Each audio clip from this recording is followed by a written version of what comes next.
ओम श्री परमात्मने नमः। प्रणाम।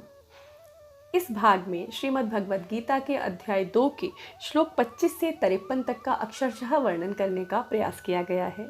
यह वर्णन है उस दृश्य का जब श्री कृष्ण भगवान अर्जुन के उद्विग्न मन को शांत करने के लिए उसे ज्ञान प्रदान कर रहे हैं और महाराज धृतराष्ट्र के समक्ष संजय जी इस दृश्य का वर्णन कर रहे हैं।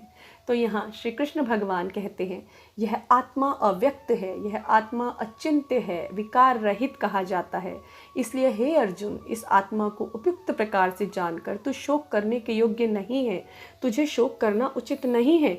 किंतु यदि तू इस आत्मा को सदा जन्मने वाला तथा सदा मरने वाला मानता हो तो भी है महाबाहो, तो इस प्रकार शोक करने के योग्य नहीं है, क्योंकि इस मान्यता के अनुसार जन्मे हुए की मृत्यु निश्चित है और मरे हुए का जन्म निश्चित है। इससे भी इस बिना उपाय वाले विषय में तू शोक करने के योग्य नहीं है। हे अर्जुन, संपूर्ण प्राणी जन्म से पहले अप्रकट थे और मरने के बाद भी अप्रकट हो जाने वाले हैं, केवल बीच में ही प्रकट है। फिर ऐसी स्थिति में क्या शोक करना है? कोई एक महापुरुष ही इस आत्मा को आश्चर्य की भांति देखता है और वैसे ही दूसरा कोई महापुरुष ही इसके तत्व का आश्चर्य की भांति वर्णन करता है तथा दूसरा कोई अधिकारी पुरुष ही इसे आश्चर्य की भांति सुनता है और कोई कोई तो सुनकर भी इसको नहीं जानता। हे अर्जुन, ये आत्मा सबके शरीरों में सदा ही अवध्य है। इस कारण संपूर्ण प्राणियों के लिए तू शोक करने के योग्य नहीं है तथा अपने धर्म को देखकर भी तू भय करने योग्य नहीं है।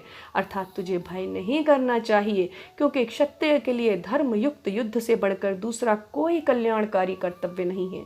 हे पार्थ, अपने आप प्राप्त हुए और खुले हुए स्वर्ग के द्वार रूप इस प्रकार के युद्ध को भाग्यवान क्षत्रिय लोग ही पाते हैं। किंतु यदि तू इस धर्म युक्त युद्ध को नहीं करेगा तो स्वधर्म और कीर्ति को खोकर पाप को प्राप्त होगा तथा सब लोग तेरी बहुत काल तक रहने वाली अपकीर्ति का भी कथन करेंगे और माननीय पुरुष के लिए अपकीर्ति मरण से भी बढ़कर है। और जिनकी दृष्टि में तू पहले बहुत सम्मानित होकर अबलगता को प्राप्त होगा, वे महारथी लोग तुझे भय के कारण युद्ध से हटा हुआ मानेंगे। तेरे वैरी लोग तेरे सामर्थ्य की निंदा करते हुए तुझे बहुत से ना कहने योग्य वचन भी कहेंगे। उससे अधिक दुख और क्या होगा? या तो तू युद्ध में मारा जाकर स्वर्ग को प्राप्त होगा अथवा संग्राम में जीतकर पृथ्वी का राज्य भोगेगा। इस कारण हे अर्जुन, तो युद्ध के लिए निश्चय करके खड़ा हो जा।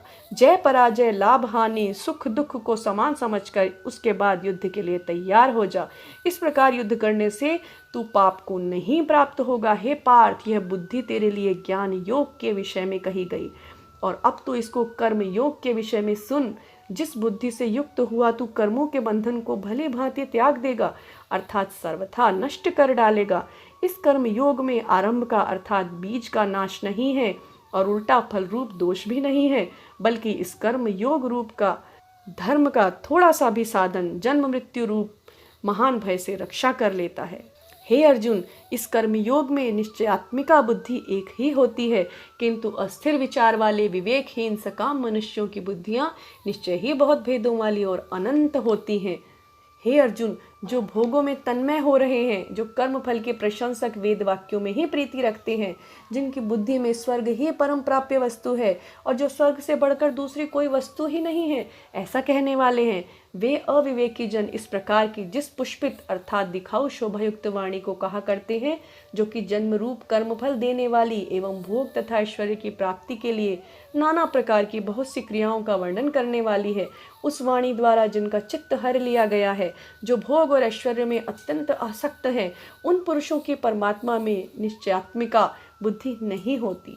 हे अर्जुन, वेद उपयुक्त प्रकार से तीनों गुणों के कार्य रूप समस्त भोगों एवं उनके साधनों का प्रतिपादन करने वाले हैं। इसलिए तू उन भोगों एवं उनके साधनों में आसक्तिहीन, हर्ष शोक आदि द्वंद्वों से रहित, नित्य वस्तु परमात्मा में स्थित, योग क्षेम को न चाहने वाला और स्वाधीन अंतःकरण वाला हो। सब ओर से परिपूर्ण जलाशय के प्राप्त हो जाने पर छोटे जलाशय में मनुष्य का जितना प्रयोजन रहता है, ब्रह्म को तत्व से जानने वाले ब्राह्मण का समस्त वेदों में उतना ही प्रयोजन रह जाता है। तेरा कर्म करने में ही अधिकार है, उसके फलों में कभी नहीं। इसलिए तू कर्मों के फल का हेतु मत हो तथा तेरी कर्म न करने में भी आसक्ति न हो। हे धनंजय, तू आसक्ति को त्याग कर तथा सिद्धि और असिद्धि में समान बुद्धि वाला होकर योग में स्थित हुआ कर्तव्य कर्मों को कर, समत्व ही योग कहलाता है। इस समत्व रूप बुद्धि योग से सकाम कर्म अत्यंत ही निम्न श्रेणी का है। इसलिए हे धनंजय, तू समबुद्धि में ही रक्षा का उपाय ढूंढ, अर्थात बुद्धि योग का ही आश्रय ग्रहण कर, क्योंकि फल के हेतु बनने वाले अत्यंत दीन हैं। समबुद्धि युक्त पुरुष पुण्य और पाप दोनों को इसी लोक में त्याग देता है, अर्थात उनसे मुक्त हो जाता है। इससे तू समत्व रूप योग में लग जा। यह समत्व रूप योग ही कर्मों में कुशलता है, अर्थात कर्म बंधन से छूटने का उपाय है। क्योंकि समबुद्धि से युक्त ज्ञानी जन कर्मों से उत्पन्न होने वाले फल को त्याग कर जन्म रूप बंधन से मुक्त हो निर्विकार परम पद को प्राप्त हो जाते हैं। जिस काल में तेरी बुद्धि मोह रूप दलदल को भली भांति पार कर जाएगी, उस समय तू सुने हुए और सुनने में आने वाले इस लोक और परलोक संबंधी सभी भोगों से वैराग्य को प्राप्त हो जाएगा। भांति भांति के वचनों को सुनने से विचलित हुई तेरी बुद्धि जब परमात्मा में अचल और स्थिर ठहर जाएगी, तब तू योग को प्राप्त हो जाएगा, अर्थात तेरा परमात्मा से नित्य संयोग हो जाएगा। और यहाँ पर श्लोक 25 से 53 तक का वर्णन संपूर्ण होता है। आगे का वर्णन अगले भाग में करेंगे। श्रवण के लिए धन्यवाद एवं प्रणाम।